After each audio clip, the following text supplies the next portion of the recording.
জাগ যাও রে হিন্দুয়া। তিনি আজ আর এই পৃথিবীতে নেই।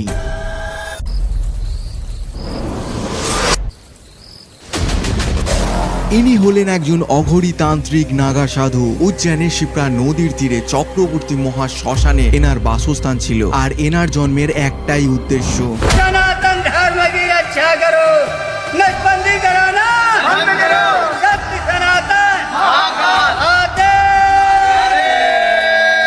সেই দিনের সকালটা আমার কাছে অনেকটাই স্পেশাল ছিল, কারণ উজ্জয়নের রাজা মহাকালের অনুমতি না থাকলে এই জায়গায় কখনোই আসা সম্ভব না। তবে আমি প্রস্তুত ছিলাম না উজ্জয়নের রাস্তায় ঘুরতে ঘুরতে এমন একজনের দর্শন হয়ে যাবে বলে। ইনি হলেন অঘরী বাবা बम बम नाथ। আচ্ছা, এই মন্দিরটি হলো শ্রীর প্রাচীন রুদ্র ভৈরব মন্দির। फोन में देखे तबीयत खराब था, राजस्थान में था, इसलिए तो मंत्र मुखब हो गया था, ये बाबा का दर्शन नहीं हुआ।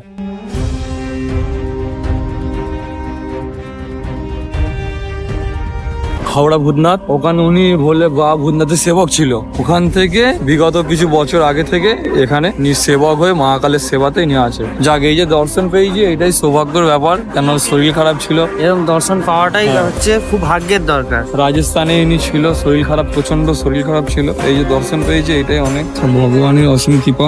এরপর আমাদের তিনজনকে ছাই দিলেন, যে ছাইটি ছিল মহাদেবের আশীর্বাদ স্বরূপ একটি পবিত্র ভস্ম। আসলে আমরা ভোর ভোর উঠে বেরিয়েছিলাম মহাকালের ভস্ম আরতির টিকিট বুক করার জন্য। তো এর এক লম্বা কাহিনী, সে কোনো একদিন বলবো। তবে কপাল করে আমরা অনলাইন কিংবা অফলাইন টিকিট পেলাম না। এরপর আমরা রুমে ফেরার সময় আবারও বাবার সাথে দেখা হয়ে গেল। আর এইদিকে শ্রী মহাকালেশ্বর মহাদেবের আশীর্বাদে বাবার পা ছোঁয়ার সৌভাগ্য আরো একবার প্রাপ্তি হলো। এটাই ছিল আমাদের বাবার সাথে দেখার শেষ দর্শন। তবে একটা কথা বলবো, সনাতন ধর্ম কোনো ছোট ধর্ম নয়, যার ইচ্ছা হলো এক চুটকিতে মিটিয়ে দেবে। এটা পৃথিবীর সবার মনে আর কোনায় কোনায় মিশে আছে। এই ধর্ম সবসময় শান্তির কথা বলে না, কাউকে ধ্বংস করার কথা। যারা আমার সাথে একমত তারা সকলে বলুন সনাতন ধর্মের জয় হোক, জয় মহাকাল, জয় মহাকালেশ্বরের জয়। তবে ভিডিও শেষে জানাই আপনাদের, ইনি 30শে নভেম্বর পরলোক গমন করেন। আর ইনি সেই ভাইরাল ব্যক্তি, ভাইরাল কণ্ঠ, যেটা আমাদের মনে সারা জীবন ছাপিয়ে দিয়ে গেছে।